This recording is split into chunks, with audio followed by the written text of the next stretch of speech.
Bonjour et bienvenue dans la chaîne de Mathématiques Sciences. Aujourd'hui je vais prendre et expliquer une nouvelle vidéo. Cette vidéo donc en sciences de vie de la Terre sur le thème numéro 1, la planète Terre, l'environnement et l'action humaine. Et plus précisément ici, une vidéo dans laquelle nous allons parler de la vie sur la Terre. Alors, la vie sur Terre, elle est apparue il y a 3,8 milliards d'années. Alors bon, c'est à peu près évidemment parce que là on n'est pas au million d'années près malheureusement sur ce genre de phénomène. Puisque ce sont des phénomènes qui sont passés il y a très longtemps, ok. Donc du coup, bah voilà, la vie est apparue environ 3,8 milliards d'années. Alors certains livres ou certains profs vous diront qu'elle est apparue il y a 3,5 milliards d'années, d'autres 3,6, certains 3,7, enfin bref. Donc bien évidemment, on n'est pas au milliard d'années, enfin au million d'années près, ok. Donc là, bah on va dire que la vie est apparue à près de 3,8 milliards d'années, ok. Alors la vie est apparue il y a 3,8 milliards d'années. Elle est apparue dans les océans. Puis après, elle s'est diversifiée de manière différente. Ok. Alors, la vie, au début, quand elle est apparue sous forme de cyanobactéries. Alors, je vous en montre une photo actuelle pour que vous ayez un petit peu l'idée de à quoi ça ressemble. Mais bien évidemment, et bah, ce n'est pas une photo du passé. Oui, parce que dans le passé, déjà, il n'y avait pas les photos. De deux, bah, le seul moment qu'on aurait eu, enfin, le seul moyen, pardon, qu'on aurait eu, de toute façon, pour voir une cyanobactérie du passé, ça aurait été de la reconstituer en dessinant. Mais là aussi, bah, ce qui va nous permettre ici, par exemple dans le cas en géologie, donc de pouvoir voir éventuellement certaines choses qui se sont passées dans le passé, et bah c'est tout simplement les fossiles. Et oui, ces fossiles vont nous permettre d'identifier un certain nombre de choses. Hein, donc ça va nous permettre d'identifier la forme de l'espèce, ça va nous permettre d'identifier aussi et bah comment était l'espèce, ça nous permet un certain nombre de choses. Ça nous permet également d'identifier notamment les crises géologiques. Ok. Et ça va me permettre ici de dater bah, certaines espèces, ok, la présence de certaines espèces justement. Et puis par moment aussi, ces fossiles vont nous permettre d'identifier ou de voir le contexte bah, de tel ou tel phénomène géologique qui s'est passé sur Terre, ok. Donc les fossiles vraiment, ça va être ça va avoir un rôle primordial et ça va être vraiment ça va être vraiment très bien. Et puis les fossiles aussi, ça va nous permettre aussi, bah, vous le verrez quand on fera l'évolution des êtres vivants, mais les fossiles vont nous permettre aussi, pareil, et bah, de voir à quoi ressemblait l'être vivant, de pouvoir voir ses caractéristiques et pouvoir les classer avec les êtres vivants actuels, ok. Oui, parce que pour pouvoir classer des êtres vivants, on est obligé de prendre certaines caractéristiques physiques, ok. Bon, on peut aussi prendre des caractères physiques, mais à l'intérieur, mais oui, on est obligé de prendre des caractères physiques, ok. Et d'ailleurs, c'est quoi un fossile? Ouais, parce que on vous dit fossile. En archéologie, on vous parle souvent de fossiles. Mais c'est quoi concrètement un fossile? Un fossile, en gros, c'est un reste d'être vivant sous forme de roche sédimentisée. Ok. Donc, en gros, c'est des restes d'être vivant sous forme de roche avec du sédiment. Ok. Voilà.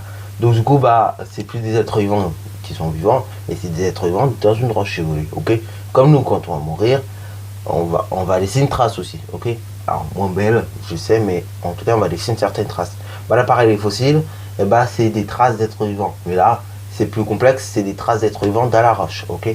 Nous, bon, quand on va mourir, on laissera pas on va laisser une certaine trace dans la roche, mais on laissera pas toutes nos traces dans la roche quand même, ok. Il y a quand même une partie, par exemple, qui va pouvoir partir beaucoup plus vite. Alors, un truc aussi, pour un petit peu s'éloigner du sujet, mais qui parle donc toujours bah, de traces.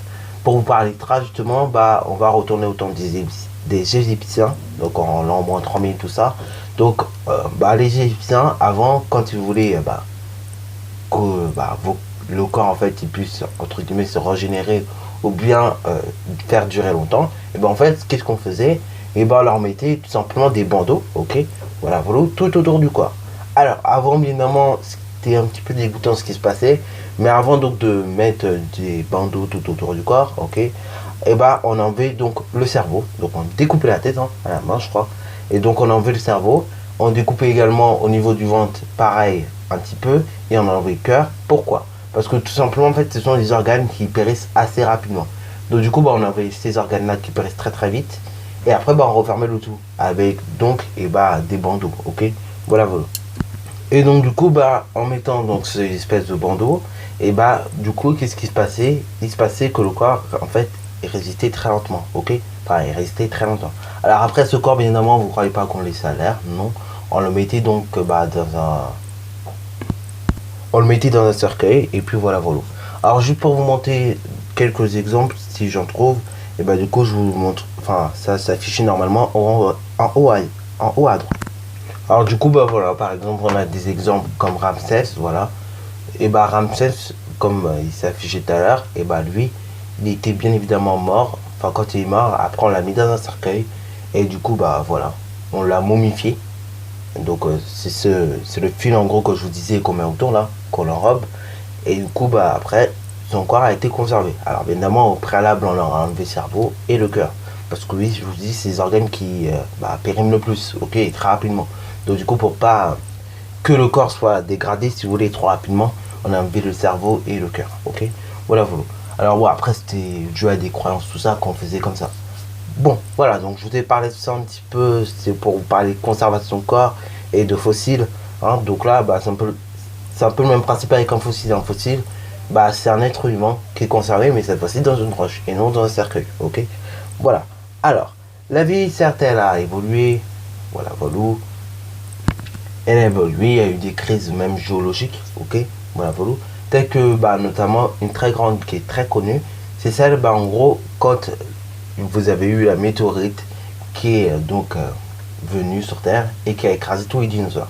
Cette crise, elle s'est passée il y a environ moins 70 millions d'années. Cette crise a entraîné donc la mort de plusieurs, voire des milliers de dinosaures qu'il y avait sur Terre. Et donc, du coup, bah, après, il n'y avait plus de dinosaures. Et du coup, bah, ceux qui restaient, c'était juste les mammifères. De là, par la suite, les mammifères se sont développés, hein. Et à ce moment-là, la Terre, au niveau des températures, des climats, avait beaucoup évolué. Puisqu'il s'est mis à faire tous des éléments beaucoup plus froids. Ok. Alors aujourd'hui, bah, on estime que cette météorite qui a frappé la Terre en moins 70 millions d'années, et ben en gros, a atterri à peu près au Mexique. Ok. Bon, aujourd'hui, ce ne sont que des estimations. Ok. Mais évidemment, on ne peut pas le vérifier puisqu'on n'est pas allé dans le passé, ok. On peut juste regarder éventuellement certaines traces, mais voilà, donc on estime qu'aujourd'hui c'est au Mexique. Après, ça se peut que dans 10 ans, on voudra que ce sera en Europe. Mais bon, je pense que quand même, vu les études, vu les outils que nous avons, je pense certainement que c'est plus au Mexique également. Alors, par la suite, la vie, et bah, elle a continué de vivre, elle a continué tranquillement bah, de suivre son cours. Et qu'est-ce qui s'est passé à ce moment-là? Et bah par la suite, il s'est passé que les mammifères, donc, ils étaient, bah, ils vivaient tranquillement, ils arrivaient quand même à survivre malgré le froid qui a abrité sur Terre, ok. Et par la suite, il y a environ 2,4 millions d'années, donc c'est très très très récent par rapport à l'histoire de la Terre, et bah l'homme apparaît. Alors l'homme apparaît pas comme aujourd'hui, mais il apparaît bah, au fur et à mesure, ok. Donc on a eu l'Homo erectus, l'Homo sapiens, ainsi de suite, vous connaissez un peu l'histoire. Et donc du coup, bah voilà, ils apparaissent tous tranquillement, ok. Voilà, voilà. Et donc aujourd'hui, bah maintenant, on vit tranquillement. Et on arrive à faire des choses un peu extraordinaires. Alors, vous allez me dire, mais oui, mais comment on arrive à passer d'êtres vivants qui vivent dans l'eau, donc les cyanobactéries, à des êtres vivants tels que nous, les êtres humains, qu'on arrive à vivre en dehors de l'eau? Alors, il s'est passé que l'atmosphère bah, a changé et a évolué. Et que les êtres vivants qui étaient dans l'eau arrivaient en fait à faire sortir du dioxygène en dehors de l'eau. Ce dioxygène qui est sorti en dehors de l'eau bah, a permis le développement de la vie en dehors de l'eau, pardon, tout simplement. Et là, vous allez me dire, mais oui, mais du coup, la vie est apparue il y a 3,6 milliards d'années ou 3,8 milliards d'années, ça dépend de ce qu'on vous dit.